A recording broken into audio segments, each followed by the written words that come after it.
Enough is enough. তুমি জানো আমি পুলিশ ডাকতে পারি। না, আপনি সেরকম কিছুই করতে পারবেন না। আজকে আপনি আমার প্রশ্নের উত্তরটা দিলেন না, কিন্তু একদিন আপনাকে আমার প্রশ্নের উত্তর দিতে হবে। আজ আমার মায়ের এই অপমানের দাম আমি আপনার কাছ থেকে কড়াই ঘন্টায় আদায় করে নিব। একদিন আপনার কাগজে উল্টো লেখাটা যাবে, আর শুধু আপনার কাগজে না, সমস্ত কাগজে উল্টো লেখাটা যাবে। এই কথাটা একদিন প্রমাণ হবে আপনি আমার মায়ের চরিত্র হনন করতে চেয়েছিলেন ব্যক্তিগত আক্রোশ থেকে, ইচ্ছে করে।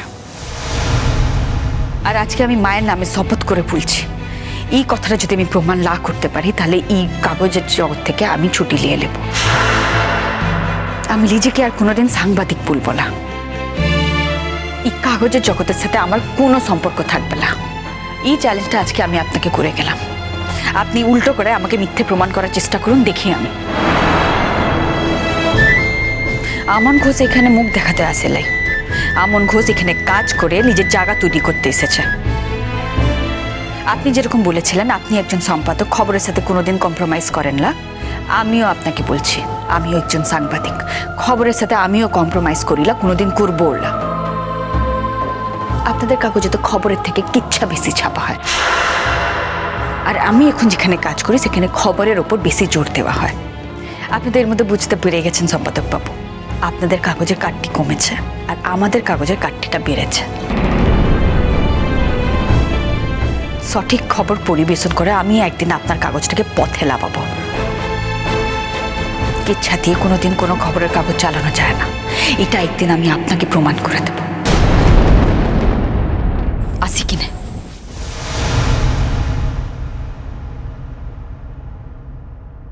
লজ্জা করছে আমার।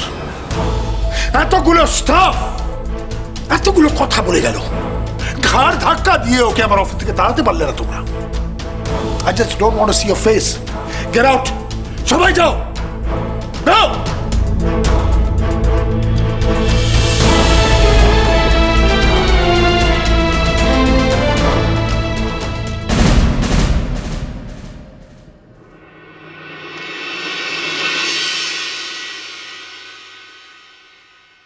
সূর্যদা, কি ব্যাপার, তোমার আসতে এত দেরি হলো কেন?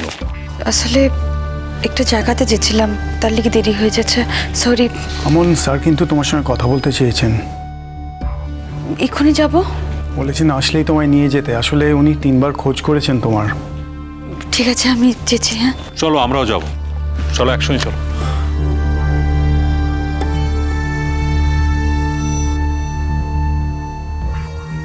আসবো স্যার। হ্যাঁ এসো। কি ব্যাপার আজকে এত দেরি হলো? একটা জায়গাতে যাওয়ার ছিল, আমার জিজ্ঞাসা করে যাওয়া উচিত ছিল, ভুল হয়ে গেছে স্যার, সরি। আজকে একটা খবর পড়লাম। কি হলো? রুদ্র, সূর্য, তোমরা দাঁড়িয়ে আছো কেন? আরে বসো। আসলে যে কথাটা বলতে চাই সেটা বসে বসেই বলা যায়। হ্যাঁ স্যার।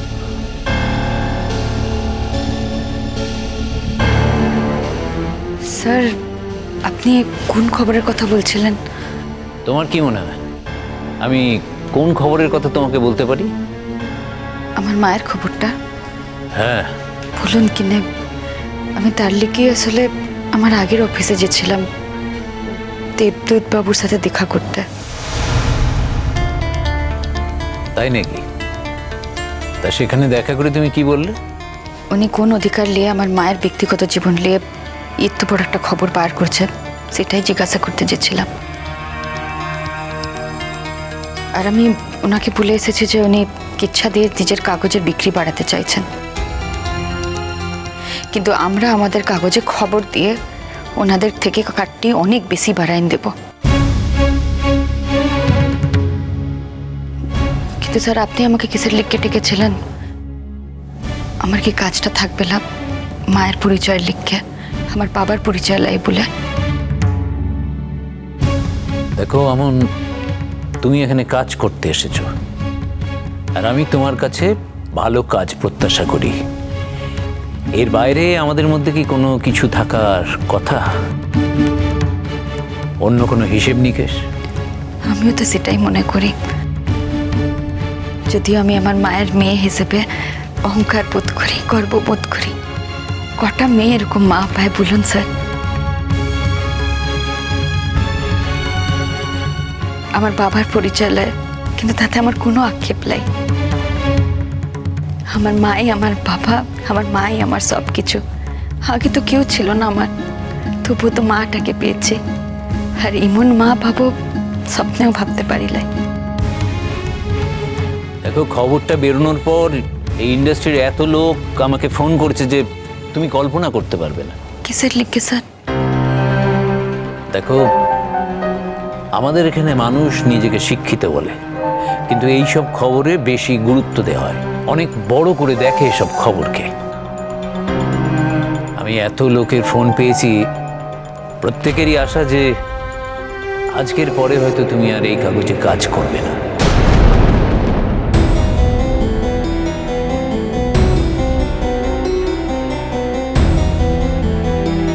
তোমাদের কি হলো? তোমরা কোনো কথা বলছো না? এই ব্যাপারে তোমাদের কি মত সেটা বলো। দেখুন স্যার, এটা আপনার কাগজ, আপনি যাকে মনে করবেন তাকে রাখবেন, যাকে মনে করবেন না তাকে রাখবেন না। সেখানে আমরা কি বলবো? স্যার, এই সিদ্ধান্তটা সম্পূর্ণ আপনারই। রুদ্র, তুমি? স্যার আমি আর আলাদা করে কি বলবো স্যার, আপনি যা ভালো বুঝবেন আপনি তাই করবেন। কিন্তু স্যার ওই যে একটু আগে বললেন না যে কাজই একজন মানুষের বিচার, আমিও স্যার মনে মনে সেটাই মনে করি। আমার দৃঢ় বিশ্বাস যে সূর্যদাও তাই মনে করে। স্যার, তারপরেও যদি আপনি মনে করেন যে ওকে এখানে রাখার দরকার নেই, সেক্ষেত্রে আমাদের কিছু বলার নেই স্যার। তাহলে আমার মায়ের পরিচয় লিখে আমার কাজটা চলে যাবে। আমার কাজের কোনো দাম নেই, বাবা মার পরিচয় এখানে সব কিছু। কিন্তু বাবা মার পরিচয় দিয়ে তো সন্তানের কাজের বিচার করা যায় না স্যার। কেউ যদি নিজের কাজটা ঠিক করে না করতে পারে, তার বাবা মা যতই বড় হোক না কেন, তার তো কাজটা থাকবে না। কিন্তু এটা আপনার কাগজ, আপনি যেটা ভালো বুঝবেন সেটা করবেন। শুধু শুধু আমি দেবদূত বাবুর সাথে এত বড় মুখে কথা বলে এলাম, তখন আসলে মনেই ছিল না যে আমার নিজের কাজটা লাও থাকতে পারে।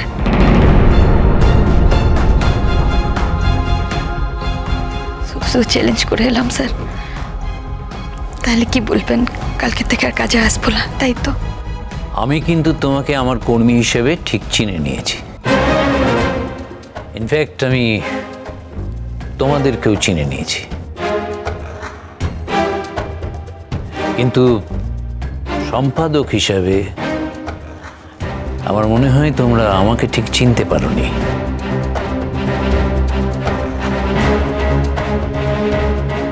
স্যার, হ্যাঁ,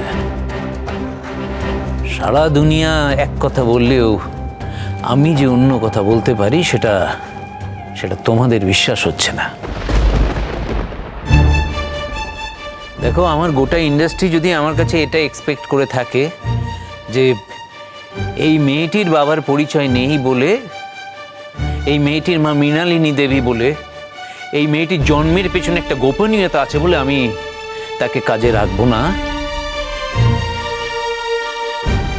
তাহলে তোমাদের কি বিশ্বাস আমি ওকে কাজে রাখবো না?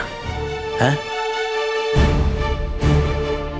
সবাই যেটা চাইবে আমি সেটা মেনে নেব। আমি এতটাই মেরুদণ্ডহীন? স্যার,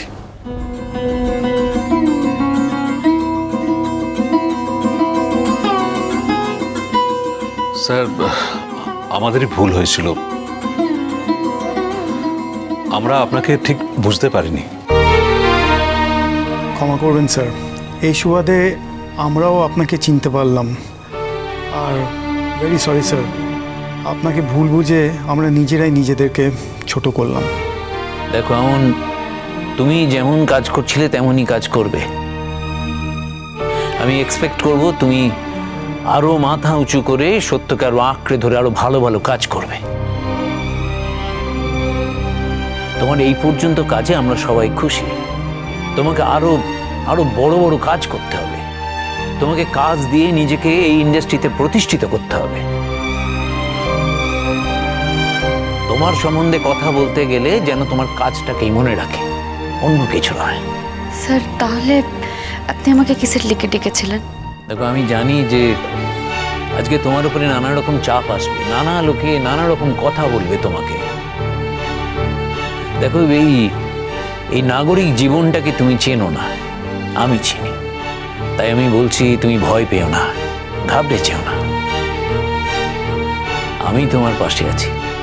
আমার মনে হয় রুদ্র, সৌর্য এরাও তোমার পাশে আছে।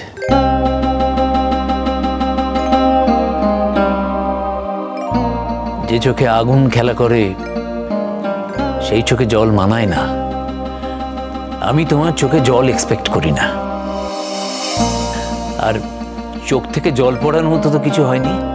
তুমি তো উইনার।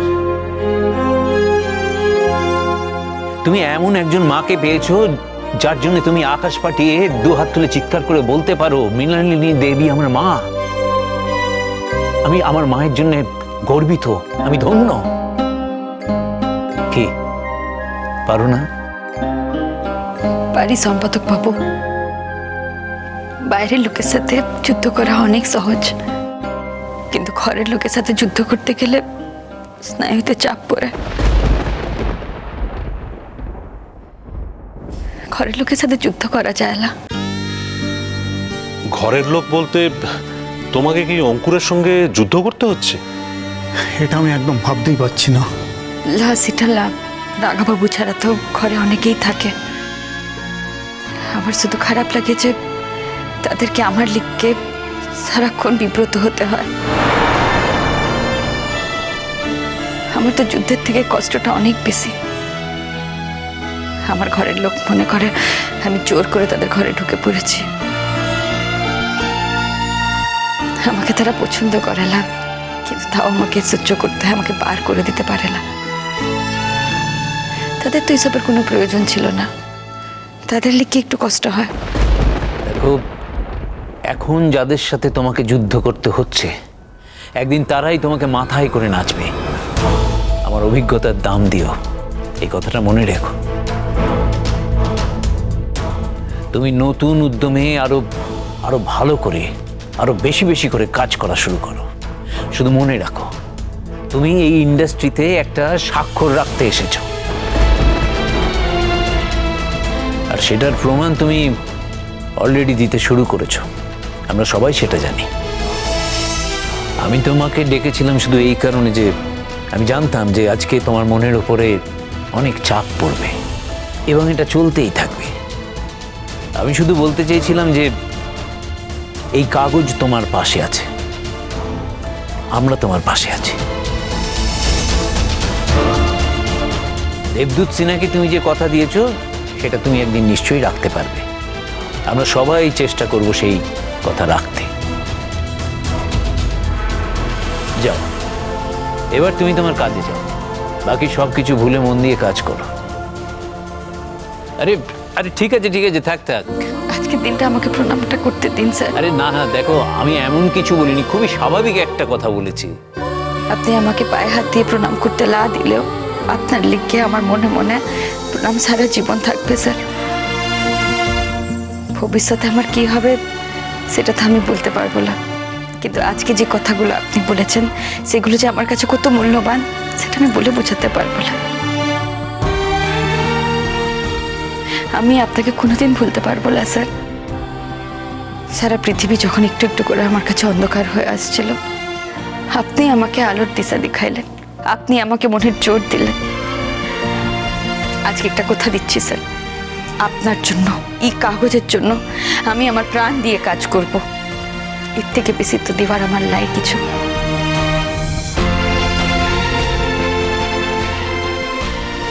কই গো, ও অঙ্কুরের মা, তোমাদের বাড়িতে আবার এলুম গো। পাড়ায় যে কথা শুনছি, না এসে আর থাকতে পারলুম না। আরে এসো এসো, পাড়ার লোকের বাড়িতে আসবে, এটাই তো স্বাভাবিক। আচ্ছা, এর জন্য কাউকে বলতে হবে? হ্যাঁ, ব্যাখ্যা করতে হবে কেন এসেছো তোমরা? আরে বাহ, আপনারা বসুন না। আপনি এসেছেন দিদি? আপনি তো কোথাও জানি না। আমি তো কোথাও যাই না, কিন্তু যা ঘটনা ঘটছে পাড়ায়, না এসে আর থাকতে পারলাম না। একটা সত্যি কথা বলো তো, যা কাগজে পড়লাম সেটা সত্যি কথা? দেখো, তোমরাও যেখানে আমিও সেখানে। তোমরা কিছু জানো না বলতে চাও? মেয়ের বাপের পরিচয় নেই, মেয়ের মায়ের আগের সন্তান কিনা সেটা জিজ্ঞেস করোনি? নাকি কোনো অধর্ম করে এই সন্তানের জন্ম হয়েছে, আর তুমি সেই সন্তানকে ছেলের বউ করে নিয়ে এসেছো? পাড়ায় তো আর কিছু রাখলে না। আচ্ছা, তোমাদের বাড়িতেও তো ঠাকুর দেবতা আছে। আচ্ছা, তোমাদের বাড়ির ঠাকুর এটা সহ্য করবে? এসব আমাকে বলো না, আমি আর শোনার অবস্থাতে নেই। দেখো, আমার ছেলে বড় হয়েছে, সে তার নিজের বিবেচনায় বিয়ে করেছে। তাছাড়া এইসব কীর্তি যে আছে তা তো ছেলেও বিয়ের আগে জানতো না, সব আস্তে আস্তে বেরোচ্ছে এইসব। ওদের তো আর বাড়ি থেকে তাড়িয়ে দেওয়া যাবে না বলুন। আর ওই মেয়েটাকে তো আমরা কেউ স্বীকারই করিনি, কিন্তু ছেলে তো আমাদের। ও কোথায় যাবে বলুন না আপনারা, ও কোথায় যাবে? আর ওই মেয়েটা আমাদের ছেলেকে আলাদা করে নেবে, তাহলে তো মেয়েটা জিতে যাবে, তাই না?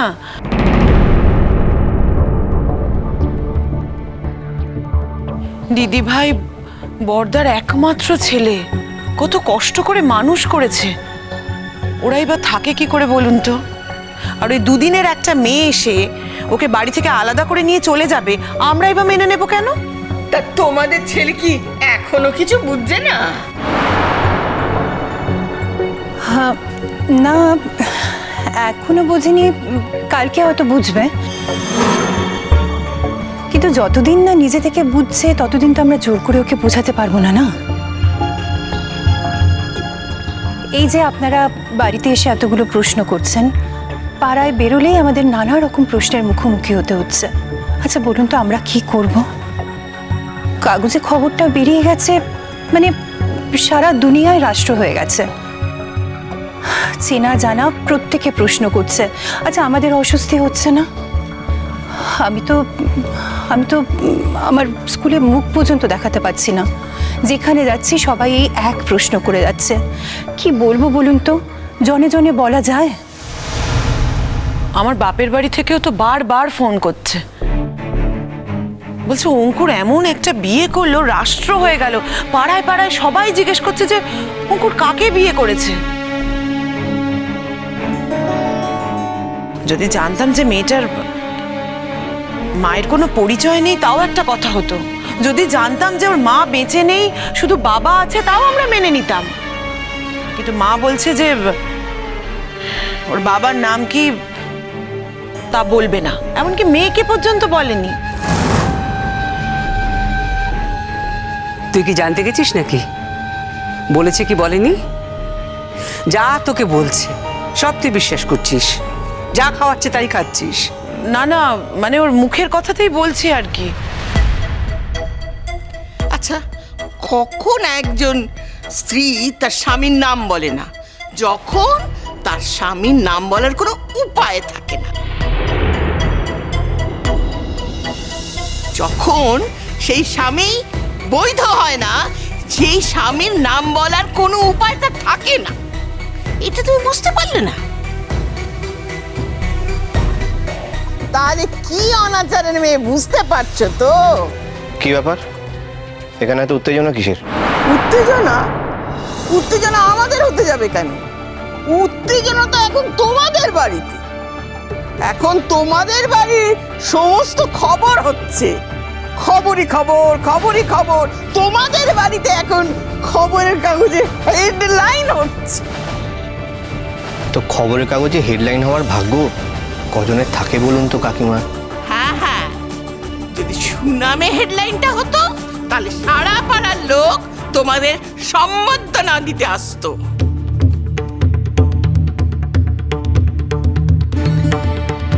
যে ব্যাপারে হেডলাইন হয়েছে সে ব্যাপারে তুমি আর গর্ব করতে এসো না।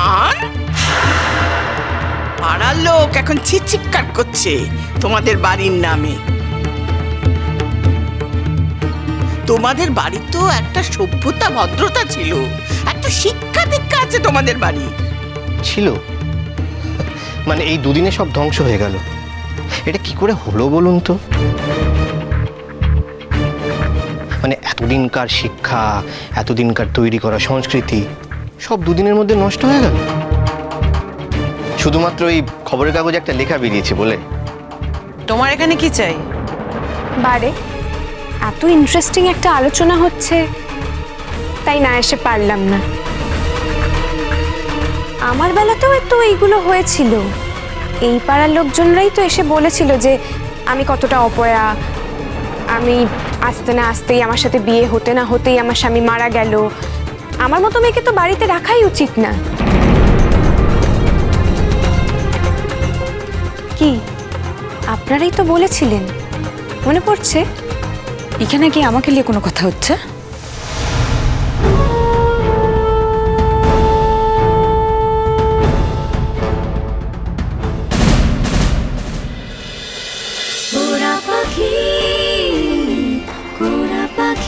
চলো চলো চলো চলো চলো পাল্টাই।